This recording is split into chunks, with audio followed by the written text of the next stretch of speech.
चल चल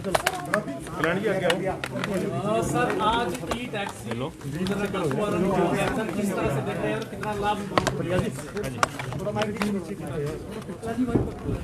जब हिमाचल की सरकार बनी थी उस समय सरकार ने कुछ गारंटियां जनता के सामने रखी थी, जिसमें पहली गारंटी थी जो सरकारी क्षेत्र में हमारे कर्मचारी और अधिकारी है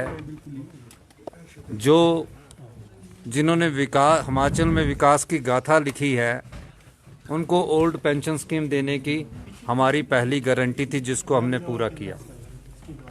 उन 10 गारंटियों में हमारी एक गारंटी युवाओं को रोजगार देने के लिए 680 करोड़ की स्टार्टअप योजना की थी। उस दूसरी गारंटी का प्रथम चरण आज हमने शुरुआत की है, 680 करोड़ के प्रथम चरण की स्टार्टअप योजना की। उसमें कहा गया था कि जो भी युवा हिमाचल का है, अपना रोजगार शुरू करना चाहता है, उस युवा को रोजगार के लिए हम 680 करोड़ रुपए की स्टार्टअप योजना लाएंगे। उस योजना को कैसे अमली जामा पहनाना है, उस दृष्टिकोण से हमने सोच विचार किया। और जब हमने बजट प्रस्तुत किया तो हिमाचल की आबो हवा और जलवायु को देखकर हमने ये प्रयास किया कि हरित राज्य के रूप में इस स्टार्टअप योजना की शुरुआत की जाए और कैसे हरित राज्य के रूप में हमारे युवाओं को सम्मिलित किया जाए। इस उद्देश्य से आज ई टैक्सी हरित ऊर्जा के रूप में हिमाचल प्रदेश में विकसित हो और स्टार्टअप योजना के अंतर्गत विकसित हो, हमने ये योजना का आज शुभारंभ किया है। इसके लिए एक पोर्टल बनाया गया है। 1 महीने के अंदर युवा उस पोर्टल में अप्लाई करेंगे। अगर कोई हार्ड कॉपी भी देना चाहता है तो वो डायरेक्टरेट ऑफ ट्रांसपोर्ट में आकर अपनी हार्ड कॉपी दे सकता है।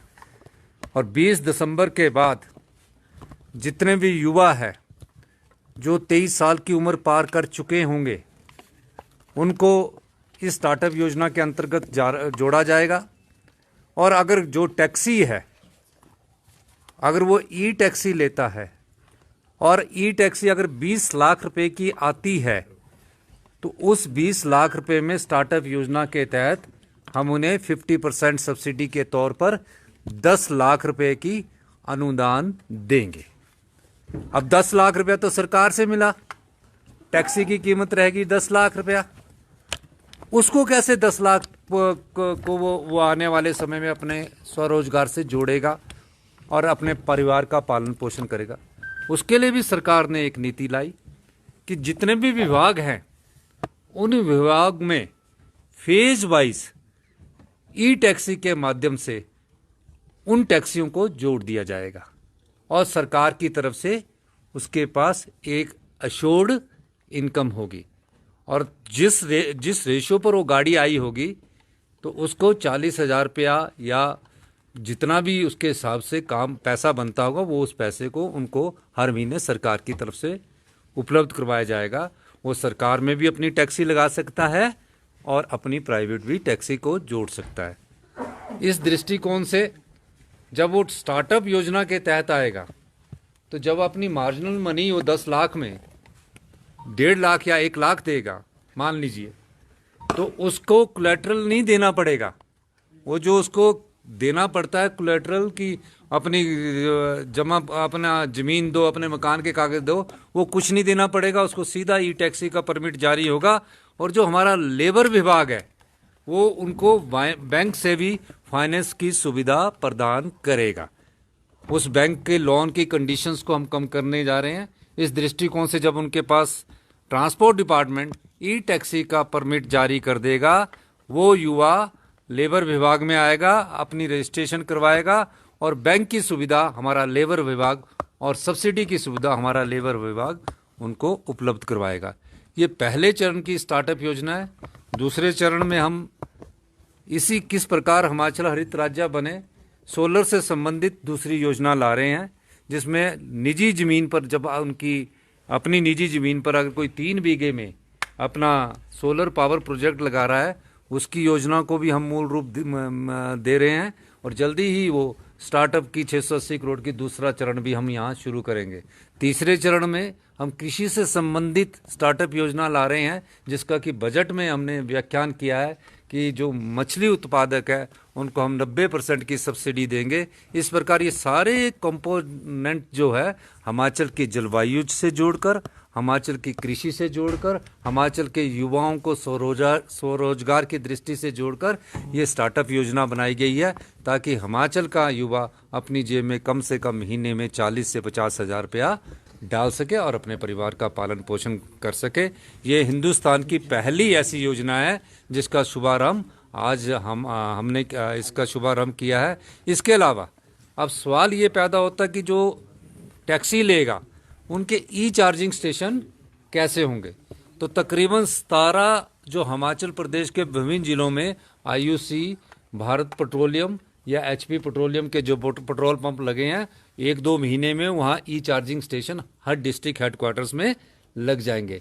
इसके अलावा हमारा ट्रांसपोर्ट डिपार्टमेंट और बिजली विभाग भी अपने चार्जिंग स्टेशन स्थापित कर रहा है। जो हमने 6 नेशनल कॉरिडोर डिक्लेयर किया, उन चार्जिंग स्टेशन पर आराम से उनको सुविधा हो जाएगी। फास्ट अडॉप्टिंग चार्जिंग स्टेशन की है।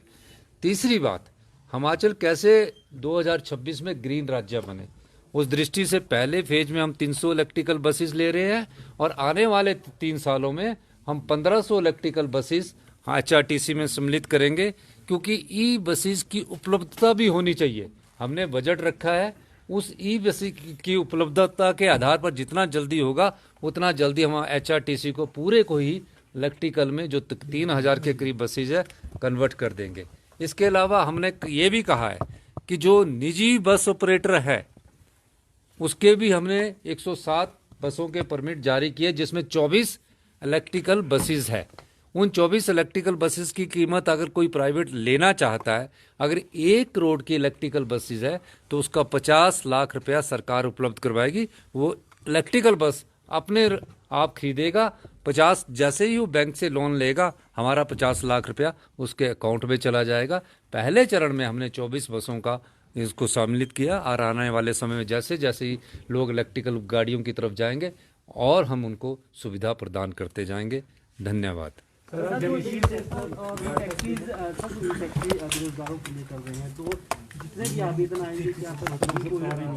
नहीं, उसका एक क्राइटेरिया रखा गया है। पहले चरण में 500 ई टैक्सी शुरू की जाएगी। दूसरे चरण में आवेदन के आधार पर विभागों के अनुरोध पर जो भी होगा उस दूसरे चरण को देखा जाएगा। 500 में 23 साल से ऊपर वाला ई टैक्सी भरेगा। क्या वो ई टैक्सी जब लेगा तो सरकार में उसकी गाड़ी लग भी सकती है और निजी तौर पर भी वो अपनी गाड़ी चला सकता है। पहले चरण में क्योंकि पायलट प्रोजेक्ट है, उसके बाद इस दायरे को और बढ़ाया जाएगा। सर, डिप्टी कमिश्नर और डिविजनल कमिश्नर के साथ ये आपकी बैठक है क्या, जो आपदा प्रभावितों को जो मदद पहुंचनी है उसको लेकर? नहीं, जो अभी डिप्टी कमिश्नर्स के साथ बैठक है उसमें जो हमने इंतकाल अदालतें लगाई है, उन इंतकाल अदालतों में हमारा 76% इंतकाल हो चुके हैं। हमने आज जो बैठक करनी है उसमें हमारा मुख्य उद्देश्य है कि पार्टीशन के कितने केस ईयर वाइज है, डिमार्केशन के कितने केस ईयर वाइज है, और हमने भारतीय जनता पार्टी की तरफ जनमंच नहीं लगाना है कि हम जनमंच में लाए अधिकारियों को डांटे बेइज्जत करें, उस तरह नहीं हमने करना है, खूब खर्चा करें। हमने कहा है कि अधिकारी जो है वो इसको तेजी से करे और इंतकाल अदालत जो हमारी अगली लगने जा रही है उसमें 0 हमारा इंतकाल अदालत रहे, जो आज़ादी के बाद का पहला सबसे बड़ा सुधार होगा, व्यवस्था परिवर्तन होगा। उसके बाद पार्टीशंस और डिमार्केशंस में हम आगे बढ़ेंगे और हम चाहेंगे कि आने वाले 7-8 महीनों में पार्टीशन भी खत्म हो, डिमार्केशन भी खत्म हो। इसके लिए हमने कानून में परिवर्तन किया है ताकि आपके पता है कि हाई कोर्ट तक पार्टीशन के केस चलते हैं।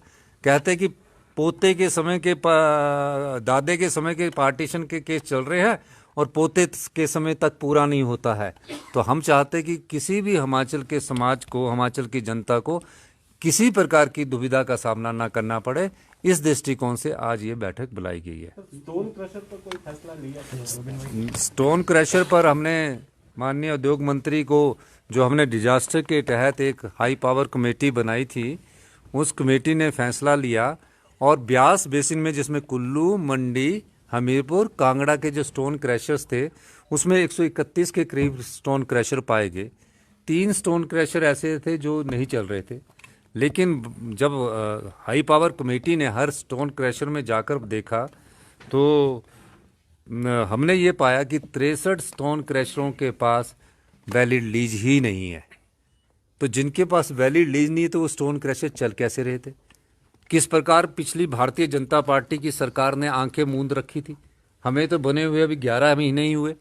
किस प्रकार उन्होंने इस माइनिंग का जो घोटाला हुआ है, ये घोटाला कहूँगा मैं, जिसमें 63 स्टोन क्रैशर बिना अनुमति के चल रहे थे, तो हमने अपनी रिपोर्ट में माननीय उद्योग मंत्री को भेजी है और उद्योग मंत्री से हमने कहा है कि जिनकी पास माइनिंग लीज है उन स्टोन क्रैशर को खोल दिया जाए। और जो जनरेटर सेट के माध्यम से कई स्टोन क्रैशर चल रहे हैं, जनरेटर सेट लगा हुआ, अब जब जनरेटर सेट लगा हुआ तो हमारे पास जो माइनिंग का बिल आता तो बिजली के उसके मीटर के आधार पर आता है, तो वो तो कोई पैसा मिला ही नहीं हमें। जनरेटर सेट से जो क्रश हो रही थी रोडी, उसका तो माइनिंग रॉयल्टी हमें मिली नहीं। उसके बारे में हमने कहा कि इस बारे में भी आप अपने विभाग से इसकी जांच करिए, और ये भी कहा है कि जिसकी भी वैलिड परमिशन है और कुछ कमियां, उस कमियों को अगर दूर किया जाता तो उन स्टोन क्रैशरों को भी आप खोलिए और उसको सिंगल विंडो के तहत हम अभी लाने के प्रयास कर रहे हैं। ये तो इस बेसिन में पता लगा है, अभी तो हमें ये पता करना कि हिमाचल प्रदेश के और इलाकों में जिनकी लीज ही नहीं है और स्टोन क्रैशर चल रहे हैं और उसकी रॉयल्टी माइनिंग डिपार्टमेंट को नहीं मिल रही है। इस बारे में मैंने और उद्योग मंत्री जी ने चर्चा की है। हम चाहेंगे कि जिन्होंने भी माइनिंग की है, चाहे वो कैप्टिव वाले हैं चाहे दूसरे स्टोन क्रैशर है, उसकी रॉयल्टी सरकार के खजाने में जमा करवाए। इस दृष्टि से हमारी सरकार की विशेषता है। ये अभी तो हमने तो अभी देखा है, तो हमने तो अभी वो देखा, अब उद्योग विभाग इसको देखेगा कि कब से इनकी लीज कैंसिल है, कब से लीज नहीं मिली है और क्यों ऐसे चल रहे थे। तो एक तो 4 डिस्ट्रिक्ट का है, तो मुझे हर्षवर्धन चौहान जी ने कहा कि मैं और डिस्ट्रिक्टों की भी पता करता हूं कि क्या इनकी लीज खत्म हो गई है और उस लीज के आधार पर क्या स्टोन क्रैशर चल रहे हैं, क्यों चल रहे हैं। ये भी तकरीबन मेरा ख्याल है कि 50-100 करोड़ रुपए का राजस्व को नुकसान तो हुआ है पिछले 5 साल में जो भारतीय जनता पार्टी। अभी तो हमने इसमें स्टडी नहीं किया, लेकिन मेरा ये मानना है कि जिनकी लीज नहीं है, मैं सभी स्टोन क्रैशरों से कहना चाहता हूँ वो अपनी लीज को रिन्यू करे। जनरेटर सेट पर कोई स्टोन क्रैशर ना चलाए, उसके लिए हम हैवली पेनल्टी जो लगानी है उस बारे में भी विचार विमर्श कर रहे हैं। बड़ा राज्य चयन आयोग सर काफी लंबे समय से बंद चल रहा है, शुभारंभ कब तक हुआ था राज्य चयन आयोग? देखिए, राज्य चयन आयोग का अब नोटिफिकेशन हो चुकी है, अभी वहाँ टेस्ट भी शुरू हो जाएंगे, पर इसके आधार पर जब तक राज्य चयन आयोग कंप्यूटर बेस्ड टेस्ट करवा रहा है, हमारी भारत सरकार की एजेंसी से भी बात चल रही है, टाटा कंसल्टेंसी जो और भी एग्ज़ाम करवाते हैं उनसे भी बात चल रही है। तो 1-1.5 महीने में ये बातचीत जब ख़त्म होगी तो उसके बाद राज्य चयन आयोग में भी नियुक्तियां होगी। इसके अलावा जब तक राज्य चयन आयोग की 1-1.5 महीने में नियुक्तियां नहीं हो रही है, तब तक हमने पब्लिक सर्विस कमीशन को कह दिया है कि राज्य चयन आयोग की जो नियुक्तियां उनको आप तुरंत शुरू कीजिए। इस संदर्भ में उन्होंने नियुक्तियाँ शुरू कर दी है। अभी आपने देखा होगा कि हमने वन मित्र ला रहे हैं, 2061 के करीब 2961 के करीब वन मित्र का फॉर्म भरने की तारीख मेरे ख्याल 1 महीना आज से शुरू हो गई है और आने वाले समय में हम और नौकरियां भी निकालने जा रहे हैं, चाहे हेल्थ क्षेत्र में है चाहे सिंचाई विभाग में, सब क्षेत्रों में युवाओं को रोजगार के हम अवसर प्रदान करना चाहते हैं। अभी हमारी सरकार को सिर्फ 11 महीने हुए हैं, 10 से 15 हज़ार के बीच में नौकरियां निकलनी शुरू हो गई। धन्यवाद। Thank you sir.